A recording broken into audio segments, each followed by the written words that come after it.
আচ্ছা। হ্যাঁ, আমরা গতদিন যে আলোচনা করছিলাম সেটা হচ্ছে ফ্ল্যাট প্লেট এবং ফ্ল্যাট স্ল্যাবের মধ্যে যে ডিফারেন্সটা, সেটা নিয়ে আমরা আলোচনা করছিলাম আর কি। তো আমি বলছিলাম যে ফ্ল্যাট প্লেট হচ্ছে অ্যাকচুয়ালি টোটালি যদি আমার কোনো স্ল্যাবে কোনো বিম না থাকে, তাহলে যে স্ল্যাবটা হয় এটাকে হচ্ছে ফ্ল্যাট প্লেট। আমরা আসলে যেটা কনসিল স্ল্যাব বা যে স্ল্যাবের সাথে পরিচিত, এটার অ্যাকচুয়ালি ফ্ল্যাট স্ল্যাব নাম না, এটার নাম হচ্ছে অ্যাকচুয়ালি ফ্ল্যাট প্লেট, কারণ এটা একটা প্লেটের মতো হয়ে থাকে। এবং আহ, সেটাতে কোনো বিম প্রোভাইড করা হয় না, শুধুমাত্র এই স্ল্যাবটা কলাম দ্বারা সাপোর্টেড থাকে। তো আমি আগে বলছিলাম যে এই ফ্ল্যাট প্লেট যেটা আছে এটা ফেল করার প্রবণতা হচ্ছে কি, এই যে স্ল্যাবটা আছে এই স্ল্যাবটাকে সে পাঞ্চ করে এই স্ল্যাবের অংশটুকুকে নিয়ে এই কলামটা এইভাবে উঠে যেতে চায়। তাহলে দেখা যায় যে এই অংশটুকু আলাদা হয়ে যেতে চায়, এই অংশগুলো আলাদা হয়ে যেতে চায়, আর এই অংশগুলো আলাদা হয়ে যেতে চায়। ঠিক আছে, এই অংশগুলা দেখা গেল যে আলাদা হয়ে যেতে চায়, কারণ হচ্ছে দুইটা বিপরীতমুখী ফোর্স কাজ করে। এইটা উপরের দিকে প্রেসার খায়, হ্যাঁ, পাঞ্চ করে, আর এইটা নিচের দিকে চলে যেতে চায়। তো দুইটা বিপরীতমুখী কাজ করলে এখানে একটা শেয়ার ফেলিওর হয়, এটাকে বলা হচ্ছে পাঞ্চিং শেয়ার। আমরা জানি যে সাধারণত কোনো একটা মেম্বারে যদি দুইটা বিপরীতমুখী ফোর্স কাজ করে, তাহলে এই মেম্বারটা ছিঁড়ে যাওয়ার একটা প্রবণতা থাকে এই বরাবর, এটাকে বলা হচ্ছে শেয়ার। একই মেম্বারে যদি দুইটা বিপরীতমুখী ফোর্স কাজ করে, তাহলে এই ধরনের ঘটনা ঘটতে পারে। তো এইটা পাঞ্চিং শেয়ারের কারণে ফেল হয়ে যাইতে পারে আর কি। এই কারণে এই যে ফ্ল্যাট প্লেট সাধারণত ভূমিকম্প প্রবণ অঞ্চলগুলোতে কেন কনস্ট্রাক্ট করার পারমিশন দেওয়া হয় না। তো এটা হচ্ছে এই কারণে আর কি। হ্যাঁ, যে দেখা গেল যে এটার ভার্নাবিলিটি আমাদের যে নর্মাল বিম কলাম স্ল্যাব থাকে তার ভার্নাবিলিটির চেয়ে এটার ভার্নাবিলিটি বেশি থাকে। তো এই কারণে যে আর্থকোয়েক প্রোন রিজন যেগুলো আছে সেই রিজন গুলোতে আসলে এটাকে খুব একটা পারমিট করে না। প্লাস ল্যাটারাল যখন ফোর্স আসে সেটাতেও সে ভালো পারফর্ম করে না, এই ধরনের ফেলিওর হয়ে যেতে পারে। তো এই কারণে আহ, এটাকে পারমিট করে না আর কি।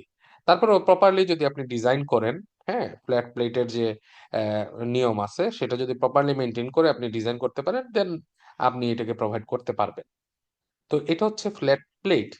আর ফ্ল্যাট স্ল্যাব কোনটা? ফ্ল্যাট স্ল্যাব হচ্ছে যেহেতু, এবং ফ্ল্যাট প্লেটে কিন্তু থিকনেসটা ইউনিফর্ম থাকে, থিকনেসটা মানে সব জায়গায় সমান, হ্যাঁ, এবং এটার থিকনেস অনেকটুকু বেশি থাকে। আমি যেটা বলছিলাম যে মিনিমাম থিকনেস আপনার আহ 1 ফিটের কাছাকাছি হইতে পারে, হ্যাঁ, 10 ইঞ্চি থেকে 1 ফিটের মতো কাছাকাছি থিকনেসের একটা স্ল্যাব হইতে পারে। এটা ডিপেন্ড করে স্প্যানের উপরে আর কি, অ্যাকচুয়ালি স্প্যান কত বড় সেটার উপরে থেকে স্ল্যাবের থিকনেসটা বের হয়, কিন্তু সাধারণত জেনারেলি খুব বেশি হয়ে থাকে। আচ্ছা, এখন আসি হচ্ছে ফ্ল্যাট স্ল্যাব যেটা, এটাও এটাও বিম বিম ছাড়া স্ল্যাব। এটাতেও কোনো বিম নাই, একই রকম ঘটনা। কিন্তু এখানে একটু ইকোনমি করে। কিভাবে ইকোনমি করে? ইকোনমি এবং স্টেবিলিটিটা বাড়ায় কিভাবে? যেহেতু এইটাতে এই পাঞ্চিং ফেলিওর যেটা হয় এটা সাধারণত কলামের গুড়ির দিকে, এরকম পাঞ্চিং ফেলিওর হয় কলামের কিসের দিকে, গুড়ার দিকে এরকম পাঞ্চিং ফেলিওর হয়। তো এই ক্ষেত্রে যেটা করা হয় যে কলামের গুড়ার দিকে এরকম স্ল্যাব থেকে একটা ড্রপ প্যানেল নামাই দিয়ে এটার থিকনেসটা বাড়াই দেওয়া হয়। অন্যান্য জায়গায় থিকনেসটা কম থাকে, আর যে জায়গায় পাঞ্চিং এর সম্ভাবনা থাকে ওই জায়গায় থিকনেসটা বাড়াই দেওয়া হয়। তো এটা স্ল্যাব থেকে একটা ড্রপ প্যানেলের মতো নামে। তো এটাকে বলা হচ্ছে flat slab with drop panel. এটা কোথা থেকে নামে? এটা স্ল্যাব থেকে অ্যাকচুয়ালি নামে, যাতে এখানে থিকনেসটা বেশি পাওয়া যায় এবং পাঞ্চিং এর ইফেক্টটা যাতে কম থাকে। এটা comparatively less vulnerable rather than flat plate. Flat প্লেটের তুলনায় এটা একটু কম ভার্নেবল, কিন্তু এটা আবার নিচের দিকে নামে, যেহেতু এটা এক ধরনের অবস্টেকল তৈরি করতে পারে আমাদের রুমের ভিতরে। তো এটা খুব একটা জনপ্রিয় না। হ্যাঁ, কিন্তু এটা আবার কিন্তু খুব ভালো। এটা সাধারণত আপনি মসজিদ বা এই ধরনের যে বা একাডেমিক কোনো ভবন যদি বানাইতে চান অথবা কমিউনিটি কোনো স্পেস বানাইতে চান, সেই ক্ষেত্রে বড় যদি স্প্যান রাখতে চান সেইটা আসলে এইভাবে প্রোভাইড করা যাইতে পারে। এছাড়াও এটা তো বললাম স্ল্যাব থেকে নামিয়ে তার এই জায়গাটাকে মজবুত করা বা এটার থিকনেসটাকে বাড়াই দেওয়া। এছাড়া আরেকটা পদ্ধতি আছে, এইখানে আমরা যদি দেখি, এটা হচ্ছে কলামকে, কলামের গুঁড়াটাকে এইভাবে মোটা করে দেবো। এটা আবার খুব ফেমিলিয়ার, এটা আবার খুব বেশি দেখা যায় অনেক সময়। আপনারা এই ধরনের স্ট্রাকচার দেখে থাকতে পারবেন যে কলামটাই গিয়ে কলামের গুঁড়ার দিকটা এইভাবে বড় হয়ে যায়, বড় হয়ে এটাকে সাপোর্ট দেয় এবং তার উপরে স্টেপটা রেস্ট করে থাকে। তো এটাতে কি হয়, এই জায়গাটাতে দেখেন কলামের এরিয়া কম থাকার কারণে এখানে ফোর্সের কনসেন্ট্রেশনটা খুব বেশি থাকে এই ফ্ল্যাট প্লেটে। কিন্তু এখানে এরিয়াটা বেড়ে যাওয়ার কারণে তার স্ট্রেসের পরিমাণটা এই জায়গায় কম হয়ে যায়। তো এটাও কিন্তু একটা সলিউশন। তো এই যে কলামটাকে বড় করা হইলো, এই কারণে এটার নাম হচ্ছে flat slab with column capital. তাহলে ফ্ল্যাট স্ল্যাব অ্যাকচুয়ালি দুই টাইপের হইতে পারে। Flat slab with drop panel হইতে পারে, যেটা স্ল্যাব থেকে নামে। আর flat slab with column capital, যেটা কলাম থেকে আসলে কলামের গোড়াটাকে বড় করে যেটা করা হয় আর কি। তো এই দুইটার একটা পার্থক্য, এটা বেসিক একটা ধারণা দিলাম। এই দুইটার একটা পার্থক্য যদি আমরা দেখি, যে ফ্ল্যাট প্লেট এবং ফ্ল্যাট স্ল্যাবের মধ্যে বেসিক্যালি কি পার্থক্য। তো এটা বলছে slab is supported on column only, মানে শুধুমাত্র কলামের উপরে টোটাল স্ল্যাবটা দাঁড়ায় থাকে। আর ফ্ল্যাট প্লেট যেটা, আর ফ্ল্যাট স্ল্যাব যেটা, সেটা হচ্ছে slab is supported on column with column capital or drop panel. মানে এটাও কলামের উপরে দাঁড়ায় থাকে, এখানেও কোনো বিম থাকে না, কিন্তু এখানে আবার একটা এক্সট্রা সাপোর্ট হিসেবে ড্রপ প্যানেল অথবা কলাম ক্যাপিটালটা ইউজ করা হয়। আমি আগেই বলছি যে এইটার থিকনেসটা অনেকটুকুই বেশি আসবে। তো thickness of the slab is much higher than flat slab, মানে ফ্ল্যাট স্ল্যাবের থেকে তার থিকনেসটা অনেকটুকু বেশি। আর এইটার থিকনেসটা কম্পারেটিভলি কম থাকে গোড়ার দিকে, যেহেতু আমি এরিয়াটুকু বাড়াই দিচ্ছি। তাহলে হুম, এটা হচ্ছে আর্থকুয়েকের জন্য ভালনারেবল। ঠিক আছে, এটা তো আমি আগেই বলছি যে লেটারাল লোড ইফেক্টে এটা ভালনারেবল। আর এটা less vulnerable during earthquake, comparative less vulnerable. মানে এটা আবার কিন্তু ওই বিম কলাম স্ল্যাব থেকে আবার ভালো না, বিম কলাম স্ল্যাবটা সবচেয়ে ভালো।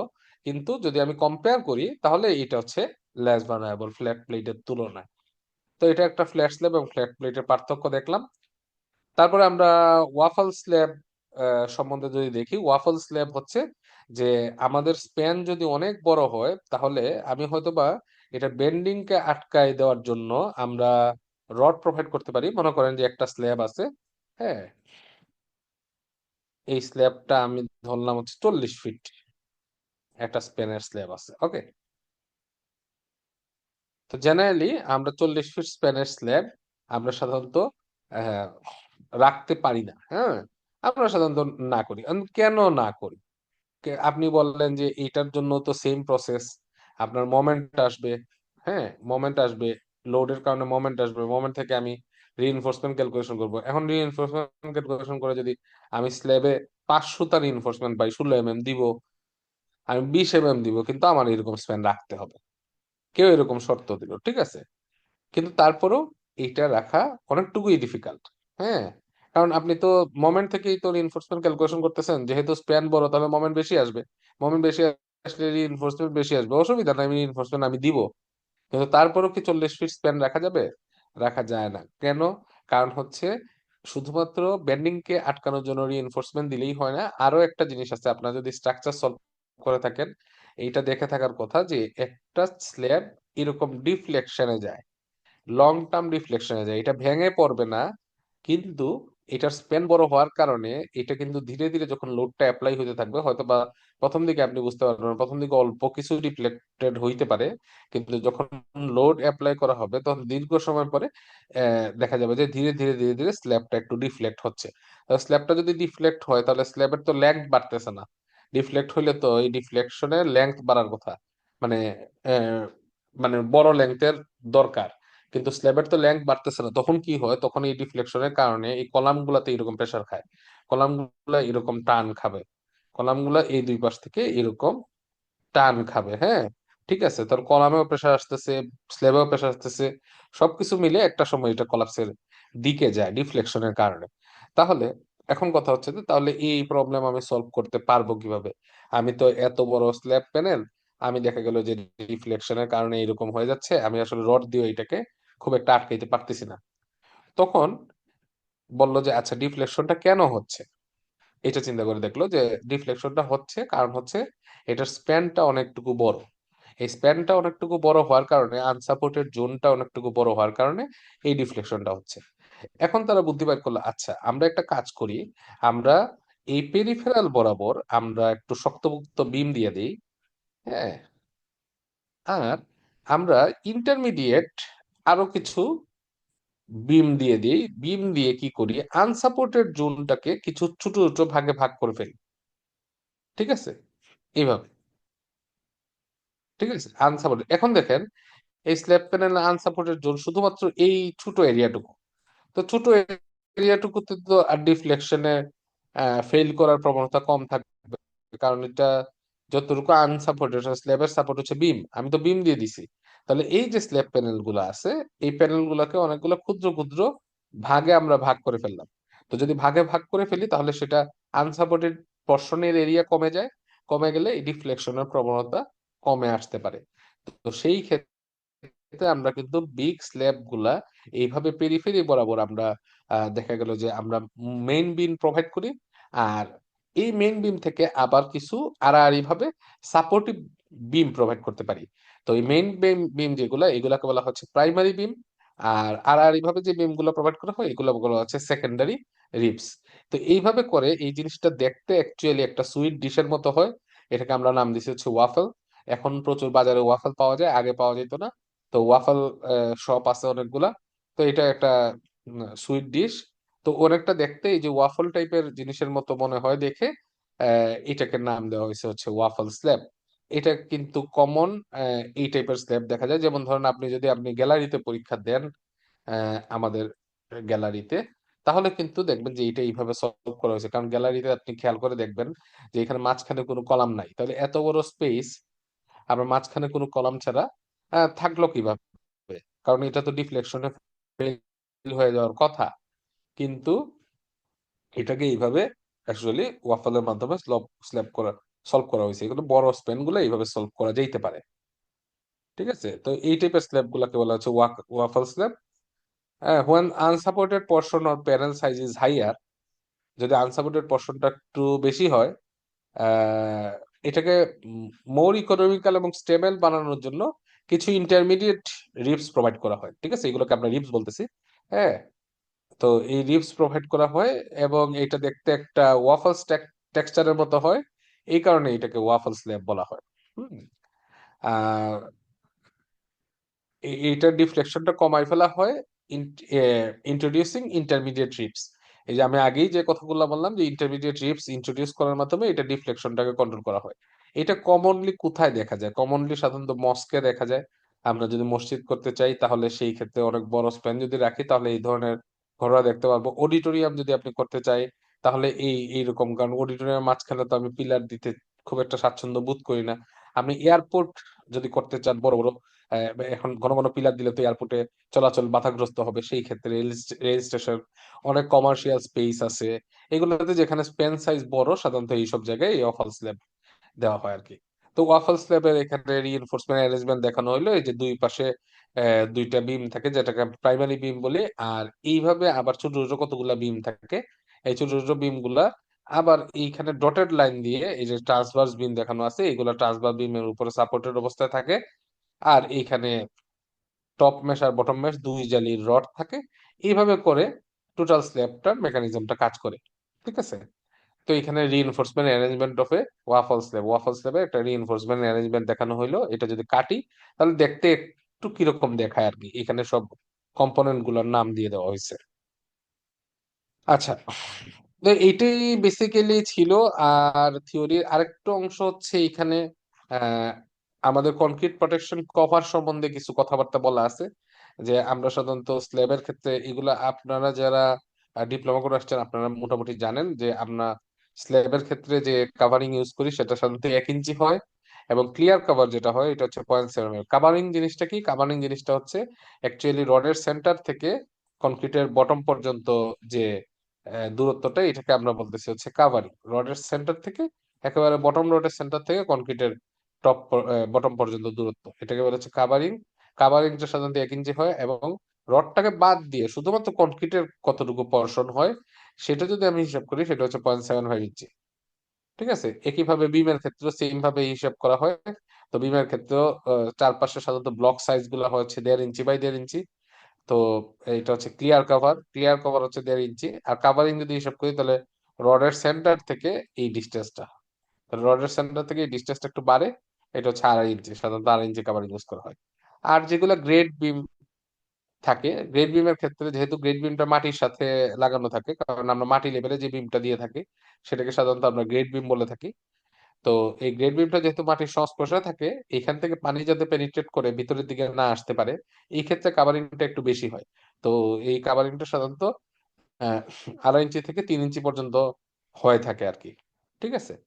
আহ, আমরা যেটাকে বলি হচ্ছে অ্যাকচুয়ালি ক্লিয়ার কাভার 2.5 ইঞ্চি পরিমাণ, 2 থেকে 2.5 ইঞ্চি পরিমাণ সাধারণত দিয়ে দেওয়া হয়। এবং সেন্টার থেকে হিসাব করলে 3 থেকে 3.5 ইঞ্চি পর্যন্ত দিতে পারবেন আর কি, গ্রেড বিমের ক্ষেত্রে অথবা ফাউন্ডেশনের ক্ষেত্রে সিমিলার ঘটনা। আমি কি বুঝাইতে পারছি? জি জি স্যার। স্যার। আচ্ছা। আর স্ল্যাবের ক্ষেত্রে এইখানে একটা ছোট প্রবলেম দিয়ে দেওয়া আছে। এই প্রবলেমটা হচ্ছে, একটা স্ল্যাবে যদি শুধুমাত্র টেম্পারেচার সিঙ্কেজ রিইনফোর্সমেন্ট কনসিডার করা হয় এবং স্ল্যাবের থিকনেস যদি 5 ইঞ্চি হয়, বলছে যে স্ল্যাবের রডের স্পেসিংটা বাইর করার জন্য। তো এখানে বলেই দিছে যে এখানে কোনো আমি বেন্ডিং বা কোনো কিছু কনসিডার করতেছি না, শুধুমাত্র টেম্পারেচার সিঙ্কেজ কনসিডার করতেছি।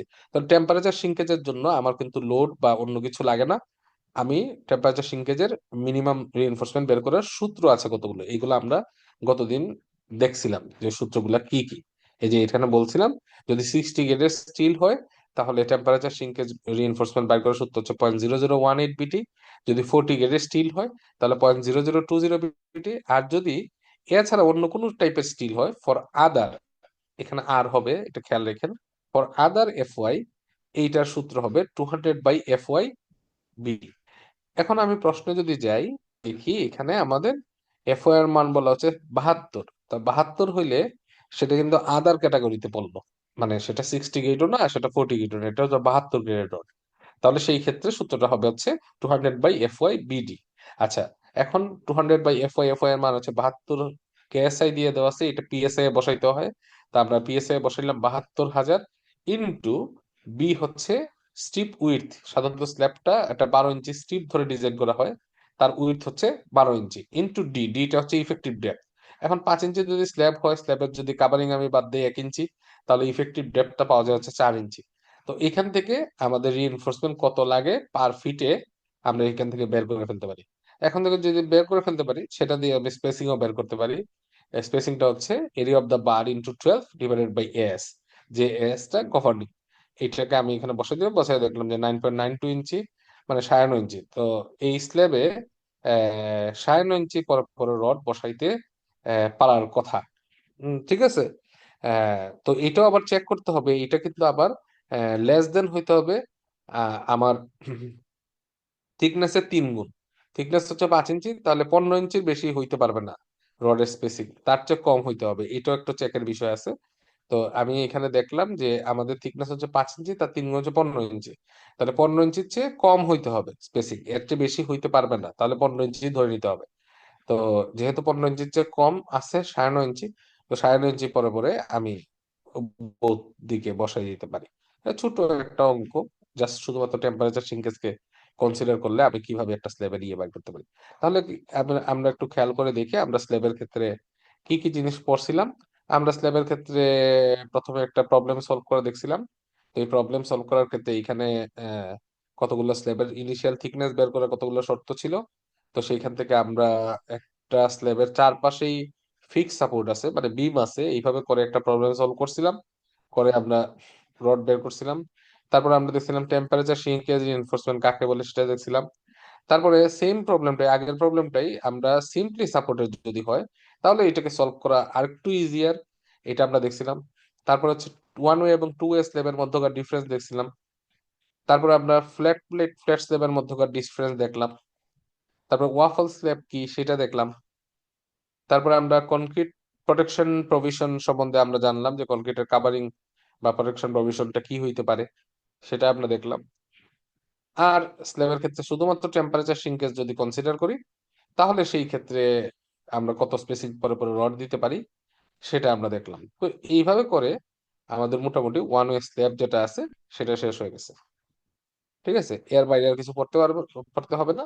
এরপরে টু ওয়ে স্ল্যাবের কিছু অংশ আছে এখানে, এটা আমাদের পড়ার দরকার নাই, এটা যেহেতু আমরা পরবর্তীতে যখন আরসিসি 2 হবে তখন আমরা পড়বো টু ওয়ে স্ল্যাব ডিজাইন। ওকে, আমরা এখন চলে যাই আমাদের পরবর্তী টপিকসে। স্ল্যাব শেষ, আমরা বিম ডিজাইন দেখছিলাম। তো বিম ডিজাইনের ক্ষেত্রে আমরা জানি যে বিমকে সাধারণত আহ,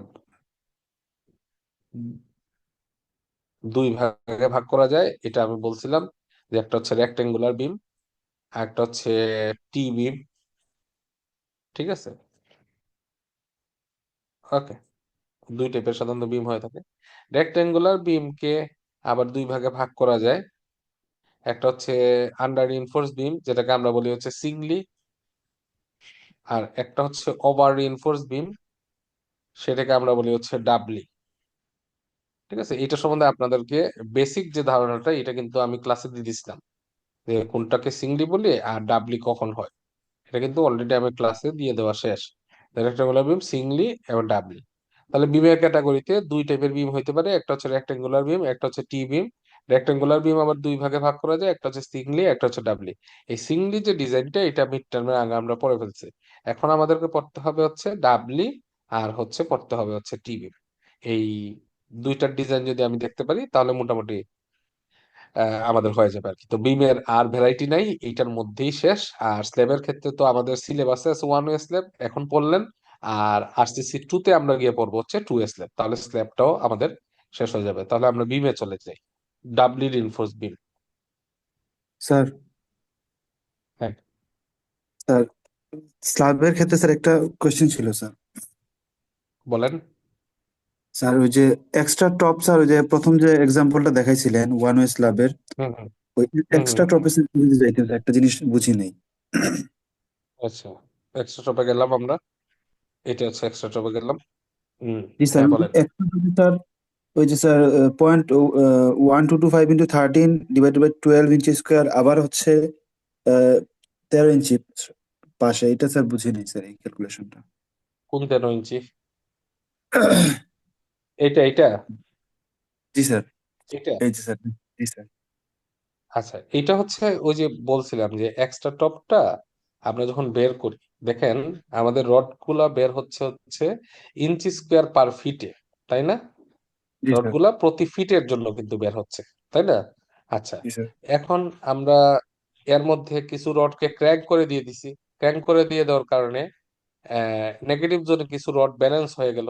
তো কতটুকু ব্যালেন্স হয়েছে সেটাও আমরা বের করছি ইঞ্চি স্কোয়ার পার ফিটে। তাহলে আমাদের নেগেটিভ জোনে অ্যাকচুয়ালি রড লাগতো হচ্ছে, আমরা যদি দেখি যে নেগেটিভ জোনে রড রাখতে হচ্ছে point two two two two four inch square per feet, এই যে মাইনাস এস যেটা পাইলাম। আর ক্র্যাঙ্ক করার কারণে, একটা পরে পরে ক্র্যাঙ্ক করার কারণে অলরেডি আমি নেগেটিভ জোনে প্রোভাইড করে ফেলছি 0.1015 ইঞ্চি স্কোয়ার পার ফিট। জি তাহলে স্যার। সব নেগেটিভ মোমেন্ট তো ব্যালেন্স হয় নাই, কিছু নেগেটিভ জি মোমেন্ট ব্যালেন্স হয়েছে, তাই না? এই জি ক্র্যাঙ্ক স্যার। করার কারণে। এই কারণে এই যে একটা ক্র্যাঙ্ক, আর এরপরে কিন্তু একটা স্ট্রেট, এরপর একটা ক্র্যাঙ্ক, তো এইভাবে করে আমরা দিচ্ছি অল্টারনেটিভ ক্র্যাঙ্ক বলা হয়। তাহলে একটা ক্র্যাঙ্ক থেকে আরেকটা ক্র্যাঙ্কের দূরত্ব হচ্ছে কত? 13। 13 ইঞ্চি, 13। তাই না? জি স্যার। 13 ইঞ্চি। তাহলে এই যে এক্সট্রা টপটা দিব আমি কোথায় দিব? দুইটা ক্র্যাঙ্কের মাঝখানে দিব, তাই না? জি স্যার। এক্সট্রা টপ যদি আমি দিতে চাই তাহলে আমাকে কি করতে হবে? এই দুইটা ক্র্যাঙ্কের মাঝখানে দিতে হবে। ঠিক আছে, দুইটা যদি দিই তাহলে দুইটা ক্র্যাঙ্কের মাঝখানে, মানে এই জোনটার মধ্যে দিতে হবে, তাই না? তাহলে এই জি জোনটা স্যার। কতটুকু? আসলে 13 ইঞ্চি। এখন জি স্যার। যেহেতু এগুলো আমরা ইঞ্চি স্কোয়ার পার ফিটে হিসাব করছি, সেহেতু আমরা এক্সট্রা টপ কতটুকু দিতে হবে, এটা আমরা এই দুইটা বিয়োগ করে, যে 0.224 যেটা হচ্ছে আমার নেগেটিভ জোনে লাগে, আর 0.1015 যেটা অলরেডি আমরা দিয়ে দিছি ক্র্যাঙ্কের মাধ্যমে, তাহলে এটা কিন্তু জি 1 ফিটের জন্য পাইলাম, তাই না? 1 ফিটের জন্য আমার এক্সট্রা টপ লাগে হচ্ছে 0.1225 ইঞ্চি স্কোয়ার। জি কিন্তু স্যার। আমি কি 1 ফিটের জন্য আমার এক্সট্রা টপ কতটুকু লাগবে সেটা বলবো, নাকি আমার 13 ইঞ্চিতে কতটুকু লাগবে সেটা বলবো? 13 ইঞ্চিতে স্যার। 13 ইঞ্চিতে, তাই না? মানে কারণ আমার দুইটা ক্র্যাঙ্কের মাঝখানে আমাকে এক্সট্রা ড্রপটা প্রোভাইড করতে হবে। তাহলে ওই ঐকিক নিয়মে আসেন, যে এটা ছিল ইঞ্চি স্কোয়ার পার ফিট, তাই না? জি স্যার। তাহলে 1 ফিটের জন্য লাগে বা 12 ইঞ্চির জন্য লাগে, ঐকিক নিয়মে আসেন। 0.1225। হ্যাঁ, 12 ইঞ্চির জন্য যদি আমার লাগে হচ্ছে, 12 ইঞ্চির জন্য যদি আমার লাগে হচ্ছে 0.1225, তাই না? জি স্যার। তাহলে 1 ইঞ্চির জন্য কত লাগে? বারো point one 0.125 five divided by হ্যাঁ, 2। হ্যাঁ, ডিভাইডেড বাই 12। 2। তাহলে আবার ওই কিংডমে আসি, 13 ইঞ্চির জন্য তাহলে কতটুকু লাগে? এটার যেটা আসছে ওইটার সাথে ইন্টু মাল্টিপল। থার্টি, জি ইন্টু স্যার। 30। তাহলে এই যে জিনিসটা পাইলেন, এটা কি ইঞ্চি স্কোয়ার পার ফিট? আহ, জি না স্যার, এই এটা শুধু জিনিসটা স্যার যে পাইলাম, এটা ইঞ্চি ইঞ্চি। স্কোয়ার পার 13 ইঞ্চি, জি স্যার। তাই না? জি তেরো স্যার। ইঞ্চির জন্য কতটুকু লাগে সেটা বাইর করলাম, তাই না? এই কারণে এই যে অবলিক দিয়ে লিখছি 13 ইঞ্চি। মানে এই যে এক্সট্রা টপটা আমি প্রোভাইড করতেছি, এটা কত ইঞ্চির জন্য? থার্টিন তেরো ইঞ্চির ইঞ্চি জন্য। আগে, হ্যাঁ, আগে যে এখানে অবলিক দিয়ে আমি লিখছিলাম 1 ফিটের জন্য, মানে 12 ইঞ্চির জন্য। আমি কি বুঝাইতে পারছি? জি স্যার। আরেকটা বিষয় স্যার, এই যে ক্লিয়ার? স্যার মুভমেন্টের হ্যাঁ, ফর্মুলা গুলা স্যার যে সাপোর্ট কন্ডিশনের কারণে স্যার চেঞ্জ হয়, হ্যাঁ, এইটার স্যার মানে এইগুলা কি দেওয়া থাকবে নাকি স্যার মুখস্থ করে যাইতে হবে স্যার? এগুলা জি স্যার। না, এইটা বলতেছে থিকনেস। মানে থিকনেস আর ওইটা তো স্যার একই রকম না? যদি ঠিক মানে থিকনেসের ক্ষেত্রেও স্যার ফর্মুলা চেঞ্জ হচ্ছে আবার হ্যাঁ, এগুলো এই মুখস্থ করতে হবে, এগুলো মনে থাকতে হবে। আর স্যার এইটা আপনার যদি স্যার ফিক্স যেটা। সাপোর্ট হয়, হ্যাঁ, ফিক্স সাপোর্ট যদি হয়, তাহলে মোমেন্টের সূত্রটা এরকম। আর যদি সেটা সিম্পলি সাপোর্টেড হয়, তাহলে তো এটা জাস্ট জানেন, W² / 8। এটা তো খুবই ইজি, এটা তো জানার কথা, তাহলে এটা পড়তে হচ্ছে স্যার না। তাহলে আবার আপনারা ওইখানে ফিক্স আবার সাপোর্ট। ওইটাতে আবার হ্যাঁ, স্যার এই যখন থিকনেস বের করছি তখন আবার সিম্পলি সাপোর্টেডটার ওই সূত্রটাকে ইউজ করলাম। কোন সূত্রটা? প্রথমটা স্যার, প্রথমটার থিকনেস। আচ্ছা, প্রথমটা থিকনেস, এটা আপনি যে ক্লাস করেন নাই এই কারণে বলতে পারতেছেন না। ক্লাস কি করছিলেন? জি স্যার, ছিলাম স্যার ওই দিন। আপনাকে তখন বলা হয়েছিল যে সিম্পলি সাপোর্টেড যেটা আছে সেইটা জি স্যার। হচ্ছে কোনো এনডি কন্টিনিউয়াস না, এরকম যদি স্ল্যাব হয় তার ক্ষেত্রেও সিমিলার সূত্র। ও আচ্ছা। শুধুমাত্র সিম্পলি সাপোর্টেড এর জন্য না, আচ্ছা মানে আচ্ছা। সিম্পলি সাপোর্টেড এবং কোনো এনডি কন্টিনিউয়াস না, এরকম যদি স্ল্যাব হয়, তাহলে তার থিকনেস বের করে একই সূত্র। ঠিক আছে? এখন একটা এন্ড যদি কন্টিনিউয়াস হয়, এই সূত্র। দুইটা এন্ড যদি কন্টিনিউয়াস হয়, এই সূত্র। ক্যান্টিলিভার হয়, এই সূত্র। তাহলে যার কোনো এন্ডই কন্টিনিউয়াস না, তাহলে এটা কোন সূত্র ইউজ করব? স্যার সিম্পলি সাপোর্টেড এর এটা পেয়ে চলে যাবে। হ্যাঁ, এটা ক্লাসে বলে দিছিলাম আমি। উম, ঠিক আছে? জি স্যার। বুঝতে পারছেন? জি স্যার। ওকে। আচ্ছা, তাহলে আমরা ইয়েতে চলে যাই। আচ্ছা, শুনেন, এটাতে টাইম স্লট একটু লিমিটেড। টাইম যদি আউট শেষ হয়ে যায়, শেষ হয়ে গেলে আপনি সেম লিঙ্কে আবার ঢুকবেন, তাহলে আমরা দেখতে পারবো আর কি। ঠিক আছে? তাহলে আমরা জি স্যার।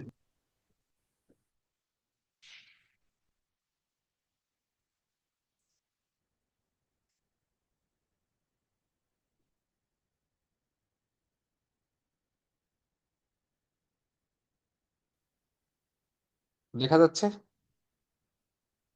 জি স্যার। আচ্ছা, তো এইখানে আন্ডার রিইনফোর্স বিম এবং ওভার রিইনফোর্স বিম সম্বন্ধে আপনাদেরকে একটা ধারণা দেওয়া আছে। আগেই ধারণা দেওয়া আছে যে আন্ডার রিইনফোর্স বিম এবং ওভার রিইনফোর্স বিম কিরকম। আমি আবারও খুব শর্টে একটু ধারণা দিই, বেশি বিস্তারিততে যাব না। কোনো একটা বিমের তার যতটুকু কম্প্রেশন জোন আছে, সাধারণত বিমের মাঝ বরাবর নিউট্রাল এক্সিস থাকে, উপরটা হচ্ছে কম্প্রেশন জোন আর নিচেরটা হচ্ছে টেনশন জোন। আচ্ছা, এই কম্প্রেশন জোনের সাথে সামঞ্জস্য রেখে সে ম্যাক্সিমাম কয়টা স্টিল ধারণ করতে পারে, এটার একটা লিমিট আছে। ঠিক আছে? যে তার কম্প্রেশন এরিয়ার সাথে এরিয়া মিলে যে কম্প্রেসিভ ফোর্সটা ডেভেলপ করবে, এই স্টিলটা similar amount of tension force develop করতে হবে, সি ইকুয়াল টু টি হইতে হয় ব্যালেন্স কন্ডিশনে। ঠিক আছে? আচ্ছা, তাহলে এটা মনে করতেছে একটা ব্যালেন্স কন্ডিশন আছে, মানে এখানে যে কনক্রিট আছে, এই কনক্রিটের ক্যাপাসিটি অনুযায়ী এই যে বিমটা আছে, হ্যাঁ, ঠিক আছে, মনে করলাম এটা একটা 15 ইঞ্চির বিম, তাহলে উপরে 7.5 ইঞ্চি কনক্রিট কম্প্রেশন জোন, আর নিচে 7.5 ইঞ্চি টেনশন জোন। ওকে, এখন এই 7.5 ইঞ্চি কনক্রিটের যে এরিয়াটা, সেই এরিয়াটা শুধুমাত্র তিনটা স্টিলকে ব্যালেন্স করতে পারে। আপনি বিমের ডেপথ ধরছেন 15 ইঞ্চি। এখন আপনার রড, তো এটা তো ক্যাপাসিটি, এটা তো রড আমি বাইর করি নাই, মানে আমার কতটুকু রড লাগবে বের করি নাই, আমি এটার ধারণ ক্ষমতা বের করছি যে এটা আসলে তিনটা রডকে ধরে রাখতে পারে। এর চেয়ে যদি বেশি রড হয়ে যায়, তাহলে এই কম্প্রেশন ক্যাপাসিটি দুর্বল হয়ে যাবে, মানে সি ইজ স্মলার দেন টি হয়ে যায়। তো সি ইজ স্মলার দেন টি হয়ে গেলে এটা ওভার রিইনফোর্সড বিম হয়ে যায়, মানে টি শক্তিশালী হয়ে যায়। ওভার রিইনফোর্সড বিম হয়ে গেলে এই কনক্রিট আর তার সাথে তাল মিলাইতে পারে না, তখন কনক্রিটের মধ্যে ক্র্যাক দেখা দেয়। আসলে কনক্রিটের মধ্যে ক্র্যাক দেখা দিলে, কনক্রিট তো এই স্টিলকে ধরে রাখতেছে আলটিমেটলি, কনক্রিটে ক্র্যাক দেখা দিলে স্টিল এবং কনক্রিট একসাথে ধাপ করে পড়ে যাবে, আপনার একটা সাডেন এবং এক্সপ্লোসিভ ফেলিওর হবে। আমি কি বুঝাইতে পারছি? তো এই কারণে এই এরিয়ার সাথে সামঞ্জস্য রেখে তার একটা ধারণ ক্ষমতা আমি বের করছি যে এ আসলে তিনটা রোডের বেশি এর ভিতরে জায়গা করা যাবে না, কারণ তাহলে ব্যালেন্স কন্ডিশনটা নষ্ট হয়ে যাবে। কিন্তু স্টিল তো এখান থেকে আসে না, অ্যাকচুয়ালি এটা হচ্ছে তার ধারণ ক্ষমতা। মনে করলাম এটা হচ্ছে তিনটা ফাঁকা জায়গা, এই তিনটা ফাঁকা জায়গায় আমি তিনটা স্টিল দিব। কিন্তু আমার স্টিল কোথা থেকে আসে? স্টিল আসে কিন্তু মোমেন্ট থেকে। আমার এই বিমটার উপরে কতটুকু লোড আসতেছে, এই লোড থেকে আসবে মোমেন্ট। এই মোমেন্ট থেকে আমি এস ক্যালকুলেশন করব, ঠিক আছে? এখন এস ক্যালকুলেশন আপনি করছেন, করে আপনি পাইছেন আমার দুইটা 16 mm বার লাগে। অসুবিধা নাই, দুইটা 16 mm বার লাগে। এটার ম্যাক্সিমাম ক্যাপাসিটি কয়টা? তিনটা। তিনটা গর্ত আছে, এই তিনটা গর্ততে আমি তিনটা রড দিতে পারবো ম্যাক্সিমাম। এখন আমার দুইটা রডে যদি হয়ে যায়, হয়ে গেল, অসুবিধা নাই। তখন এইটাকে বলা হচ্ছে আন্ডার রিইনফোর্স বিম। তখন কি হয়ে গেল, স্টিলের ক্যাপাসিটির চেয়ে, মানে স্টিলের যে ধারণ ক্ষমতা, এই ধারণ ক্ষমতার চেয়ে আমার কম স্টিল লাগতেছে, তাহলে এখানে সি ইজ গ্রেটার দেন টি হয়ে গেল। এটাকে বলা হচ্ছে, মানে কনক্রিট শক্তিশালী হয়ে গেল, স্টিল তার চেয়ে অপেক্ষাকৃত একটু দুর্বল হয়ে গেল, মানে ব্যালেন্সটা নষ্ট হয়ে গেল, কিন্তু ওকে আছে। কারণ আন্ডার রিইনফোর্স বিম হলে আমার কোনো সমস্যা নাই। এখন আপনি এই মোমেন্ট থেকে, মানে এস ক্যালকুলেশন করছেন, করে পাইছেন এখন চারটা 16 mm বার লাগে। হুম, এখন চারটা 16 mm বার দিলে কি হয়ে যাবে? তার তো ক্যাপাসিটি কত সেটা হিসাব করতে হবে। তার ক্যাপাসিটি হচ্ছে, সে ধারণ ক্ষমতা হচ্ছে এই এরিয়াতে সে তিনটা স্টিল নিতে পারে, যেহেতু হোল তিনটা আছে। আমি মনে করতেছি, মানে হোলকে আমি একটা প্রতীক অর্থে বলতেছি, যে এখানে তিনটা হোল আছে, তিনটা রড আমি দিতে পারবো। কিন্তু আমি যখন চতুর্থ রড দিতে যাব, চতুর্থ রড দিলেই ঘটনাটা একটু ডিফারেন্ট হয়ে যাচ্ছে। তাহলে তার ধারণ ক্ষমতার চেয়ে এই চতুর্থ রড দিলাম, কিন্তু এই চতুর্থ রডকে তো ধরার জন্য তার এখানে কোনো হোল নাই, তাই না? এই চতুর্থ রড তো ধরার জন্য তার এখানে হোল নাই। তাহলে এয়ার ব্যালেন্স কন্ডিশনটা নষ্ট হয়ে যাচ্ছে, মানে তখন সি স্মলার দেন টি হয়ে যাচ্ছে, তাই না? স্টিলের, যেহেতু এক্সট্রা একটা স্টিল দিচ্ছে, তো এটাকে বলা হচ্ছে ওভার রিইনফোর্স বিম। যখন সি ইজ গ্রেটার দেন টি হয়ে যাবে, তখন এটাকে বলা হচ্ছে ওভার রিইনফোর্সড বিম। তো ওভার রিইনফোর্সড বিম হলে কি হয়? বিম ফেল হয়ে যায়, তাই না? সাডেন ফেল হয়ে যাবে, কনক্রিট ফেল হয়ে যাবে, ফেল হয়ে এটা ফেটে যাবে। তাহলে তো এটা আমি দিতে পারতেছি না, তাই না? এখন সেই ক্ষেত্রে আপনার করণীয় কি? আপনার করণীয় হচ্ছে আইদার এটা ডেপথ বাড়াই দেওয়া, ঠিক আছে? এখন আমার 15 ইঞ্চি বিম আছে, আমি 15 ইঞ্চি না করে বিমটাকে করে দিই 18 ইঞ্চি।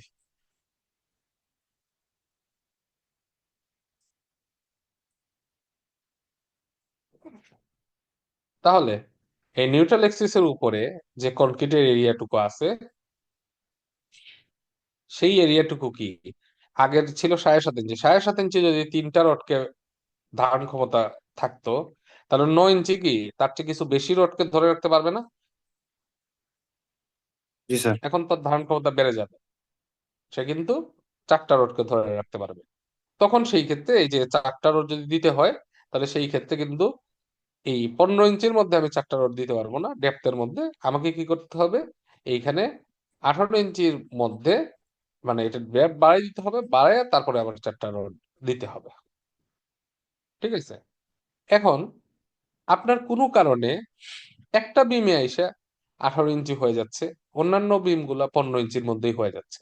এটা হইতে পারে আপনি বিমের ডেপথ বাড়াইতে পারতেছেন না, কারণ একটা বিম এসে হঠাৎ করে এই সবগুলা 15 ইঞ্চি, একটা বিম এসে হঠাৎ করে আপনি 18 ইঞ্চি করে দিছেন, হ্যাঁ, আবার এসে 15 ইঞ্চি হয়ে যাচ্ছে। এটার রডটা মিলাবেন কিভাবে? রডটা তো মিলানোর একটা ব্যাপার আছে। এটা একটা যাইতে পারে। অথবা আরেকটা হইতে পারে যে না, আমার সব বিম গুলাই 15 ইঞ্চির মধ্যে রাখতে হবে, আর্কিটেক্ট বলে দিছে, বা আর্কিটেকচারাল কনসিডারেশনের জন্য আমি আসলে এত বড় বিম ঝুলাইতে পারবো না, দেখতে বিশ্রী লাগবে বা কোনো জায়গায় অবস্টাকল তৈরি হবে। সেই ক্ষেত্রে আপনার করণীয় কি? সেই ক্ষেত্রে তো আপনি কিছু করতে পারতেছেন না। কিন্তু আপনার তো মোমেন্ট অনুযায়ী রড হিসাব, তো মোমেন্ট অনুযায়ী তো আমার রড লাগে 4টা 16 mm। হুম। কিন্তু এখানে 15 ইঞ্চির মধ্যে তো 4টা 16 mm আমি দিতে পারতেছি না। পারতেছি? না স্যার। না স্যার। আচ্ছা, তখন সেই ক্ষেত্রে কি করণীয়? তাহলে কি আমি করতে পারবো না? আমি কি 15 ইঞ্চি মানে ডেপ দিয়ে করতে পারবো না? করতে পারবো। তখন তারা বলছে যে একটা বুদ্ধি আছে। বুদ্ধিটা হচ্ছে যে আমরা যেহেতু এখানে এক্সট্রা রড দেওয়ার কারণে কি হয়ে যাচ্ছে, এই টেনশন জোনের ক্ষমতা বেড়ে যাচ্ছে কম্প্রেশন জোনের তুলনায়। এটাকে ব্যালেন্স করার জন্য এখানে যদি একটা এক্সট্রা রড দিই, তাহলে এইখানেও একটা এক্সট্রা রড দিয়ে দিতে হবে। তাহলে এইখানে যে রডটা দিব, এটা কিন্তু অ্যাকচুয়ালি রড কিন্তু টেনশন কম্প্রেশন বোথ নেয়। তো এখানে যে রডটা দিব কম্প্রেশন জোনে, এটা কিন্তু নিবে হচ্ছে কম্প্রেশন, আমরা ধরে নিব, আর এইটা নিচ্ছে হচ্ছে টেনশন। তাহলে দেখেন, তাহলে যেহেতু এখানে এক্সট্রা একটা রড দিচ্ছি টেনশন জোনে, আরেকটা রড দিয়ে দিচ্ছি হচ্ছে সিমিলার রড দিয়ে দিচ্ছি হচ্ছে কম্প্রেশন জোনে, মনে করেন একটা তো আর কোনো দেওয়া যায় না, আমি জাস্ট বললাম আর কি উদাহরণস্বরূপ। আমি সিমিলার রড দিয়ে দিচ্ছি হচ্ছে কোথায়, টেনশন জোনে। তাহলে কাটাকাটি হয়ে গেল না ঘটনাটা? জি স্যার। ঘটনাটা কি হয়ে গেল? কাটাকাটি হয়ে গেল। তো এই যে আপনি কম্প্রেশন জন্য, টেনশন জন্য রড দিচ্ছেন, আবার কম্প্রেশন জন্য রড দিচ্ছেন, তাহলে এই যে দুই জনের রড দিচ্ছেন, এই কারণে এটাকে বলা হচ্ছে ডাবলি। ডাবলি মানে এইটা না যে আমি 2 লেয়ারের রড দিব। এই যে মনে করেন যে এই লেয়ারের রড দিলাম, আবার অনেকে মনে করে যে এই 2 লেয়ারের রড দিলে এটাকে ডাবলি বলে। কিন্তু ডাবলি কিন্তু এইটা না ঘটনাটা।